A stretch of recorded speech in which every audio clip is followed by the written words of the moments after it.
So welcome back to the Video Legends, and we have Plus One's DFC02 digital hand controller for my epic slot car track. Massive thank you to Plus One for sending this one for review. We've got the instructions with a nice little letter that they've sent me, and I've got a couple of things that I need to change on this to make it work in Australia. So stick around and let's check out the DFC02 by Plus One. So before we dive headfirst into the Plus One DFC02 unboxing, they do send a pretty extensive instruction list. It shows you the features, what you need to do with the controller functions. Really good to see this because I'm new to this style of controller, so for me to learn it, understand it, really cool. And of course, the letter that they sent me, the personalized letter for the review, explains what kind of cars I can use at what frequency. It is really good of them to send this kind of stuff. And as you can see here, I've got a list of the 132 non-mag, with mag, hard body 24, flexies with the Hawk. Really cool to see. So nice of them to send that for me to have a look at for future reviews if I'm going to try and test different cars. Of course, we will be driving 124 and 132, but let's dive headfirst into the unboxing. Now, I have gone out and bought some extra pieces to make this thing Australia ready because we use this kind of plug, which we'll talk about that in a tick. But straight away, here is our little DFC02 brains of the operation. We will get full functions on this, of course. Power, home, back, set. Now I've had a quick play of this. You can actually save settings. So if you've got a certain track and car that you're going to use, you can actually save that so it goes straight to those settings in the future. Really cool. It's a nice bit of plastic with this bit of, feels like aluminium that's been carefully looked after, and you do have a digital screen, and this is your adjuster knob here. Really cool. Again, I'm not used to this style of controller, but I can't wait to try it. But this is where we hit a bit of a roadblock. In Australia, we don't use the banana style plugs. We use our extension lead plug. So I will be converting this into this so I can use it in Australia, but let's face it, it's not a really big deal when it comes around to getting the controller going. And talking controller, here it is. Now I did notice it does say Design DeFalco on the controller itself. So have they used, as you can see there, a DeFalco shell, and of course put their smarts in it. Very light. It's a digital controller, so you've got no striker there, and then you've got your full controls up here, which you can also set on the brains of the operation, and a little LED screen. I had it going, really cool. I've had a drive with it. I absolutely love it. But before we do any of that, let's get stuck into changing this into this. So I'm back from my local Jaycar. It's an electronic shop, parts and pieces. It's where you get all your stuff for DIY projects like this one. Again, before I get into this, I'm not a professional. I've done this the easiest way to suit the connectors I've got. Yes, I can cut these off and then rewire our female plug like we would normally in Australia, but because I've got the banana plugs, it wasn't hard for me to get the female versions. And as you can see here, they plug in nice and neatly. And of course, I've got the black, white and red lead from another controller, so they marry up perfectly. Now in the future, I will be docking the backs off, so it's just that bit of plastic sitting there. But for today's testing, this metal won't be touching anything. So let's plug them in, and they do have a nice snug fit. I actually don't mind the banana plug style. In Europe, they also use those. I'd actually transfer another controller over to that style when I got there.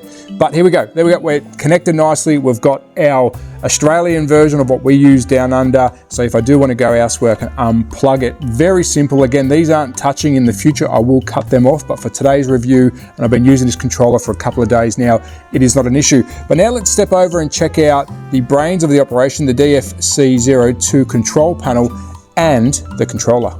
So let's get into the fun stuff. Let's take a look at the Plus One DFC02 control box. Now this is attached to your controller. It goes everywhere you go. Sorry about the shine. I hope I can hold this in a position that it's not so shiny.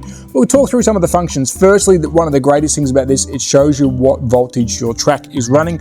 Let me quickly just turn that up and down. You'll see that change as I decide what voltage I want. And whilst we're here, I'm going to give you the voltage warning. It does like to operate, must be between 9 and 16 volts, nothing under, nothing over. So 9 to 16 volts, this controller's, it's the operating window. Secondly, let's have a quick look at the controller itself. We do have an LED display on top, really good looking LED display. It is very lightweight. It's got a DeFalco shell around it. These knobs feel high quality. You can feel every single turn. As you can see, if we just quickly adjust all three, get them on 5 each, you can see that display really, really nice on there, and we're displaying on our screen itself. So that's the 3 displays that you'll have, and that's your sensitivity, your braking, and your traction. Majority of your, I guess, pro controllers will have those 3 settings on it, but there is more inside here. So let's quickly go to our set. We've got load and save data. That is extremely good. You can save a controller setting. If you, like me, you go club racing. Let's just use my NSR Bath, for example. That likes a certain setup for the track that I race at Outlaw Slots. Well, I'll save it in here. If I'm going club racing regularly with that car, I know I've got those settings set them, and then load them once you get there. I'm going to talk about power in a tick, because there's something really cool that this thing does. So that's your load and save data. You can load a fair few in there, save a fair few, and off you go. Power frequency, let's quickly just have a look at that. This is your hertz. So I believe it runs from 450 to 700. So you can change your power hertz. I'm leaving this stuff at the standard. I'm not an expert at what hertz I should be running, but we'll leave it at 500, which is our standard. But let's let you know that you can change your low, mid and high power frequency or your hertz. Very good to see. Moving down to our brake, which is self-explanatory. Again, we've got frequency here. I'm on 500, that is our liking, up to 20,000, back down to 100 hertz. Again, if you're an expert at this and you want to play with your brake frequency, I've had no playing with it. I'm not an expert when it comes to what suits best for my controller. I like the way it brakes. I'll leave it at 500 hertz, and I just change the braking with the dial itself. But again, you can fine tune that to your liking. If you like a stronger brake, a weaker brake, and then you've got the fine tuning adjustments on the controller. Moving down to smart brake or predictive braking. From what I can read on the instructions, this will predict when a certain trigger pull has occurred or not occurred. It will brake for you. So if you're good enough to know your track, again, if you're racing maybe flexies or there's a certain spot where you know it's going to brake for you, or you're off the trigger for a certain amount of time, this will then brake for you. Have I used it? No. Do I know how to use it? Not yet. But that, to me, reading instructions, the predictive braking, you can choose when it brakes for yourself, which that's pretty cool. I think that's, again, if you're an expert at this kind of stuff and you need that, that is there for you.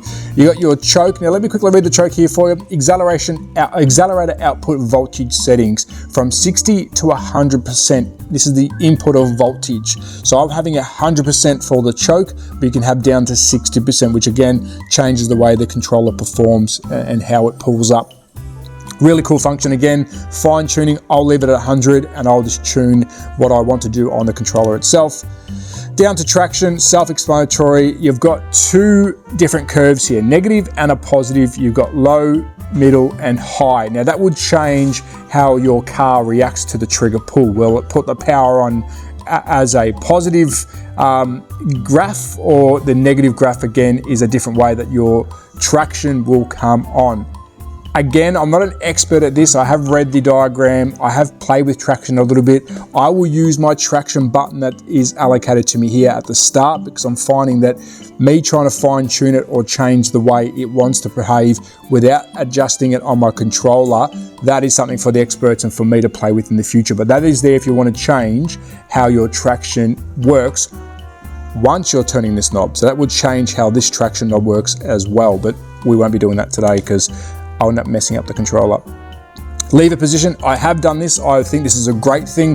That is simple. So you set 2 points, your low point, which for me is off. Some people might like to have your power come in at halfway, and then full power is once you pull the trigger. Some people like myself like it where this is your off button, and then I go halfway, that's my full power. So that's my lever point. So I'm choosing where the controller will work. So it won't work on off, but it will work full power up to here. And then you adjust what you want from the top.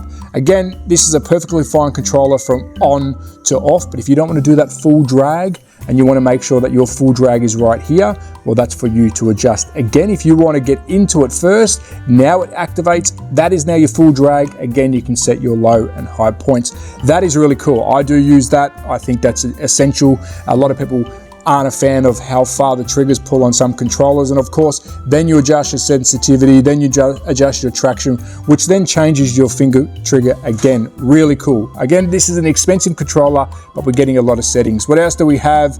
Handle. This one's easy. Righty or a lefty? Yes, you can get this configured in a right or a left-hand controller. Of course, we're righty. The knobs are for a right-hander controller with a left-hand adjustment. If you're a lefty, your knobs will be on the other side, and this tells the controller. I guess these will be then in reverse, if that makes any sense. I guess your sensitivity might be up here. I'm not 100% sure how they would do that, but a righty or a lefty, and no, we're not talking politics. What else do we have? I think we're almost at the end. Information. Back to load data, back to save data. Let's have a quick look at the screen itself. Again, very, I think it looks smart. It's super light. It's got a DeFalco shell around it. These clicks feel premium. It is an expensive controller, and you're probably thinking, why isn't it changing? Because I haven't pressed the home mode, but they are really nice. It's got a nice real click to it. So there we go. Enough talking. You've got really great instructions there, but now it's time to take this thing for a test drive. And one function we didn't talk about before we get into the test itself, I want to show you the power option we have here. Now, as you can see, we are powered on. Now, I'm going to unplug this. Here's the control plug. We're out of plug. Let me see if I can actually tilt this down so you can see. We're now unplugged. It is still holding power. So what this does, this allows me now, if I want to, adjust this in between heats or in the pits. I wasn't happy with those settings. Well, I can now use this as the controller would have been plugged in and change all those settings. I can play with them even in between heats. Say you're on a buy, you've got a 30-second cooldown, you've moved over, or like I said, you're on a buy, you need to change some stuff. I can still change my settings. So when I go back racing, and let me tell you, it's still not plugged in, I can plug it back in and off we go. That, to me, is a game changer. Awesome. You can adjust your controller settings whilst you're in the pits. Is it a game changer? You let me know, but I think that is a good selling point. Okay, now it's time for some track testing. Let's go. So let's take our BRM 124 Mini for a spin. I'm running 11 volts. We're gonna just play with the traction and the braking just to see the difference. But of course, if you've used a controller before, well, you're gonna be very used to this kind of controller. Now, I will say, being a digital controller, not digital as in lane changing, it doesn't have any tension on the trigger. So this is where setting up your trigger, I think, is key. So I'm gonna turn the traction off for a tick, put some brake into it, and this will allow me then to let it coast in, let it brake by itself. The track's a little bit dirty, but because the actual trigger itself, when you pull it, there is no friction, it now comes down to how you set up that trigger. And as you can see, we're starting to find some sweet spots. Now I'm gonna give some brake back, and let's get the sensitivity right up there. So when I pull that trigger, we get full punch straight away. So out of the corner, we want to get that thing hammering. Super light in the hand. I love how I can just quickly look at my adjustments. Now, I won't compare it to any other controller, but I think the ones with your analog dials without any screen, you're kind of just hoping that you get it on the mark. On the fly here, I can see my screen clearly. I want up to 45% sensitivity now. I'm going to turn some braking on. I can clearly see that, which for me as a racer, and when I don't have the confidence in the car on track, I do want to see that screen. And I'm telling you now, it is crispy clean. It looks good. So this is the BRM 124. Let's bring it on home. Now, trigger-wise, I've got it so my full trigger is halfway. I've set my trigger points, and I find that for me a better controller. It takes away not having any tension or any real spring. Now, there is a spring in here. I dare say if you want to get in there and change it and put a stronger spring, you could. So moving on to a 132 car, we are running 10 volts, so this thing's going to want to absolutely fly off the track, and my sensitivity for this car isn't the greatest. I've actually got to change it on the fly, which luckily having this control panel with the LED, I can now change it to a setting that I do like and make sure that I'm happy with that. Now power wise, we are still running 11 volt. I can tell by looking at my DFC 02. Now for this car, let's say we want to turn it down to 10. Let's just get that turned down, or let's run it into the 9, so 9.8. And now this car is going to be a little bit more easy for me to drive. Being smaller, punchier motor, and as you can see, it's still not affecting the performance. These are quick cars. SRC makes some really good cars. You've got to drive them. They're driver's cars, they've got no magnets in them, but this controller is making good work of that. Now, again, the trigger that I've got set up for this car isn't the greatest. I probably need to have a full trigger pull, so I'll then come off the track. Luckily, we have that save power mode, so I'll unplug. I can now come off the track, go to my settings. I can now change everything I can. As you can see, probably hopefully from the camera, we're not plugged in. I can change all that in between heats, plug it back in, making sure I'm back at the home button, plug it back in, and when I start my next heat, I've changed my settings to suit. Really cool function. But there you go, the DFC 02 by Plus One Slot Cars. This is now my go-to controller. I'm not just saying it because they've sent it to me for a full review. I have a fair few controllers to choose out of now. This one is suiting my driving style. Now there is a cheaper version. This one is quite expensive. The cheaper version, I believe, comes with the box, but no functions inside the box. But if that suits your budget, most definitely jump on it. Using a DeFalco shell, it shows that this controller company means business, but I've got to say, moving forward, you'll be seeing me using this on camera and of course club racing. Massive thank you to Plus One. Highly recommend it. If you do want to purchase one of these, please check out Showisher Slots. They have not sent it to me for review, but if you do want one in Australia, Showisher Slots do have these in stock and will be getting them in stock if they do sell out. So please reach out to Showisher Slots. And of course, if there's any other shops out there that are interested in Plus One, reach out to them. Check it out. I think this is a really good product. But as always, be safe, take care, support your local. I want to go for a drive, hopefully. Bye.